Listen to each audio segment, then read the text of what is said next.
వచ్చేసరికి యాక్ చేసుకుని బిడ్డను మస్తు కొట్టిడు, ఎట్ట పడితే ఎట్లా కొట్టినట్టున్నాడు. చేతులు ఇట్లా మగ్గన పోయింది, పిల్ల ఊరేసుకోలేదు.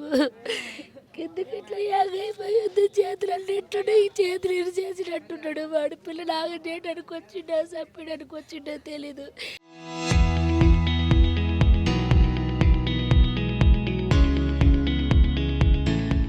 నేను లేను, మా ఆయన లేడు, నా కొడుకు లేడు, ఎవ్వరూ లేవమ్మా ఇంట్లో. మేము ఇంట్లో లేని సమయంలో చూసి నా బిడ్డను చంపేసి పోయిండు. వాడు ఏం తెలియనట్టే నటించిండు. వాడు పరారైండి, అమ్మటే పోచి పెట్టిండు. మమ్మీ మమ్మీ మమ్మీ నేను నా బిడ్డ నాగలేంది ఇప్పుడు. మేము కూరగాయలు అమ్ముతామమ్మా, మేము కూరగాయల దుకాణానికి రోజు ఎట్ట పోతాము. నిన్న కూడా అట్లనే పోయినాం. మేము లేని టైంలో చూసి ఆ పిల్లని కొట్టి యాక్ చేసి చంపేసి వెళ్ళిపోయిండు. ఏం తెలియనట్టే మళ్ళీ నటించుకుంటూ వెళ్ళిపోయాడు వాడు. అసలుకి మాకు మేము వచ్చేసరికి నా పిల్లగాడు ఏమో చేస్తుండు మమ్మీ అని చెప్పేసి నా బిడ్డ ఫోన్ చేయగానే నేను దెబ్బ ఊరుకుంటూ వచ్చేసరికి నా బిడ్డని 10 నిమిషాలు 20 నిమిషాలనే చంపేసి పరారేయండి అమ్మ. నా బిడ్డని నాకు లేకుండా చేసిండు. అతను తీసుకొని వాడు పిల్లని చంపేసి ఏం తెలియనట్టు గొల్లె మామూలుగా అదే చంపేసినాకలే క్రియేట్ చేసి నా బండి తెలుసు కదా, ఆ పిల్ల చెప్పేసింది ఆల్రెడీ. నేను ఏందమ్మా ఇంకా రాలేదు బండి కాడికి అంటే, నేను అన్నం కట్టుకొని వస్తాను మమ్మీ ఉండు అని అన్నది. వస్తాను అంటే ఇంకా రామ్మ రాలేదు, ఏంటంటే సౌండ్ వస్తుంది ఏందమ్మంటే ఏం లేదు మమ్మీ జగదీష్ వచ్చిండు కొడతాను నన్ను అని అన్నది. అనేసరికి నేను అమ్మటే బయలుదేరినా చెప్పు ఇట్లా తీసుకొని అమ్మటే బయలుదేరి. వాడు 10 నిమిషాలు పిల్లని చంపేసి హ్యాంగ్ చేసి అమ్మటే వచ్చిండు. అప్పటికే పిల్లని ఏం చేసిండో ఏమో తెలియదు అసలుకి. మేము ఎవరూ లేము. పిల్లని అంటే 8 కాడి నుంచి ఇక్కడ సౌండ్ లేని పడుతుంది అంటే ఒక అమ్మాయి అయితే చెప్పింది ఇందులో పనికి వచ్చిందంట. అమ్మాయి అయితే ఏమో అక్క మాకు తెలియదు, బోడి పిల్లలతో అనుకున్నాం మేము చిన్న పిల్లగాల గురించి. సౌండ్లు అయితే 8 అప్పుడైతే బాగా వచ్చింది అని చెప్పేసి ఆ పిల్ల కూడా చెప్పింది. వాడు మాత్రం పరారేండమ్మా. నా బిడ్డ ఎట్టయిందో వాడు కూడా అట్లనే కావాలి. నా బిడ్డ చెప్పండి అమ్మా. జగదీష్ కాడ పరిచయం ఎట్లా పరిచయం మాకు తెలియదమ్మా. మామూలుగానే వాడు ఫ్రెండ్స్ లాగా అయ్యిందంటే ఫ్రెండ్స్ లాగా అయ్యి ఇట్లా చేసి వాడు పిల్లని ఆగం చేయడానికి వచ్చిండు. వాడు ఎటు నుంచి వచ్చిండో కూడా మాకు తెలియదు అసలుకే. సడన్గా ఎటు నుంచి వచ్చి నా పిల్లని ఇది చేసిపోయిండు వాడు. మేమేం చేయాలమ్మా, ఒక్కగానొక్క బిడ్డ నాకు. అంటే ఇప్పుడు అబ్బాయి తరఫు నుంచి ఎవరైనా కానీ పాపకి ఏమైనా ఫోన్లు చేసి బెదిరించడం కానీ లేకపోతే అతను ఏమైనా బెదిరించడం కానీ అంతకుముందు ఏమైనా జరిగిందంటమ్మా. వాడు బెదిరిస్తుందంట. వాళ్ళ అక్క కూడా చేసింది. వాళ్ళ అక్క మీ బిడ్డ వల్ల నా కొడుకు నా తమ్ముడు పురుగుల మంది తాగిండు అన్నది. పురుగుల మంది తాగి హాస్పిటల్లో అడ్మిట్ ఉన్నాడు. ఇడికెట్ వస్తాడమ్మా.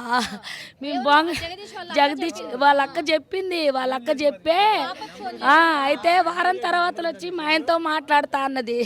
మా ఆయనతో మాట్లాడని నా బిడ్డదే తప్పైతే నా బిడ్డ నిన్ను అద్దులో పెట్టుకుంటా, నేను వారం తర్వాత వస్తా.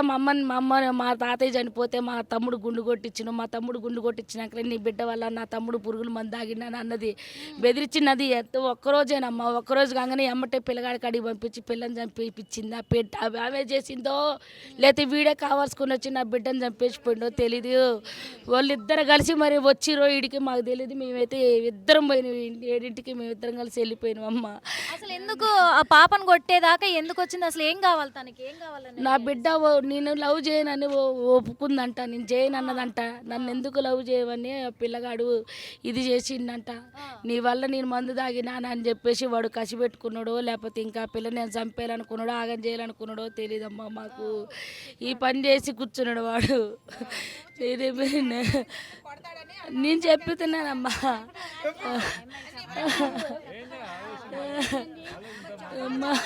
ఏ రోజు కూడా నీకు చెప్పలేదా తల్లి?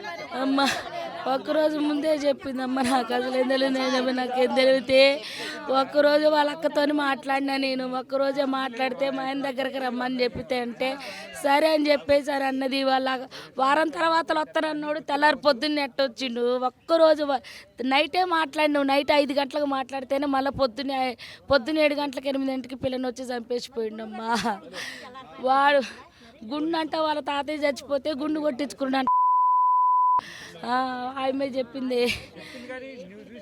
అంటే ఇప్పుడు ఒకటి నీ దగ్గరకు వచ్చిండు కదమ్మా, నీ దగ్గరకు వచ్చి ఏం చెప్పిండు మీ అమ్మాయి డోర్ తీయట్లేదు అని చెప్పిండు. ఆల్రెడీ పిల్లని చంపేసి డోర్ మామూలుగా బయట నుంచి పెట్టిండు. మామూలుగా బయట నుంచి పెట్టి వాడు కావాల్సుకొని మళ్ళీ అద్దం మగలు కొట్టి వాడే ఏం తెలియనట్టు నన్ను తీసుకొని వచ్చిండు. వాడు మా పిల్ల మాత్రం పైన దాకా యాంగి లేదు, బెడ్కి ఆనుకొని పిల్ల ఎట్టుంది, చేతులన్నీ ఇరిసిండు. వచ్చిన అమ్మాయి డోర్ కొడుతూ తీయట్లేదు, నన్ను తీసుకొచ్చిండు. ఎందుకంటే మా అమ్మాయి చెప్పింది కదా, జగదీష్ అని వచ్చిండు అని చెప్పింది కదా, ఆడికి తెలిసిపోయింది కాబట్టి నన్ను బండి కాడికి వచ్చిండు. వాడి మీదకి రాకుండా వాడు నా కాడికి వచ్చిండు. వాళ్ళ అక్కతో మాట్లాడినప్పుడు ఏమన్నారు అసలు, ఏమన్నారు ఎవరమ్మా వాళ్ళ అక్క అన్నది కదా, మా ఆయనతో మాట్లాడుతా అన్నది. మాట్లాడాను అన్న, మా అమ్మాయి తప్పు ఉంటే ఇద్దరిది తప్పు ఉంటుంది కదా, ఇద్దరు తప్పు ఉంటుంది కదా, మా ఆయనతో మాట్లాడతామంటే మాట్లాడి ఇప్పుడు అయితే మేము రాము, వారం తర్వాత వస్తాం, మేము ఊర్లో ఉన్నామన్నది పొద్దున్న కల్లా పిల్లని చంపేసిపోయింది వాడు జగదీష్. వాళ్ళ అక్క ఏడ ఉంటుందో మరి ఆడుంటుందో తెలియదు, వాడైతే పార్చిగుట్టలో ఉంటాడంట. వాళ్ళ అమ్మను వాడు ఇద్దరు కలిసి పార్చిగుట్టలోనే ఉంటారంట. వాళ్ళ అక్క అక్కడ ఉంటుంది, అదే బోయగూడలో.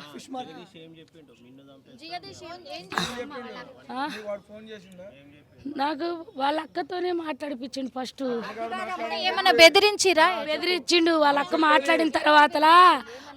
మాట్లాడిన తర్వాత ఏంది జగదీష్ ఇట్లా మాట్లాడుతున్నావు, ఇది పద్ధతేనా, నాకు ఆడపిల్ల ఉంది, నువ్వు బతకాలా, నా బిడ్డ కూడా బతకాలంటే నిన్ను బతికి నేను, నీ బిడ్డను బతికి నేను, నీ బిడ్డ నన్ను లవ్ చేసి ఎట్ట వద్దంటది. ఇదే మాట మాట్లాడిండు వాడు. నన్ను లవ్ చేసి నన్ను ఎందుకు వద్దంటామని. పిల్లకి ఎగ్జామ్స్ ఉండేసరికి వీళ్ళ నాన్నకి చెప్పలేదు, భయపడి పిల్లకి చెప్పలేదు. ఎగ్జామ్స్ ఉన్నాయి కదా, సెకండ్ ఇయర్ ఉండేసరికి నాకు ఇంకొక రోజు ముందు వెళ్తే పిల్లని నేను బెదిరిస్తూనే ఉన్నా. నేను డాడీ చెబుదామంటే డాడీ కొడతాడు, మమ్మీ నన్ను చంపేస్తాడు అని అన్నాడు. కానీ కనీసం మాకు చెప్పడం కూడా మొత్తానికి చెప్పలేదు. పిల్లను మాత్రం చంపేసి పోయిండు వాడైతే. జై గోవింద. నేను మీ పసుపులేటి శివప్రసాద్, అనంతరాజ్ ఆశ్రయ 2, తిరుపతి. అందరికల్లా అందమైన సొంతిల్లు.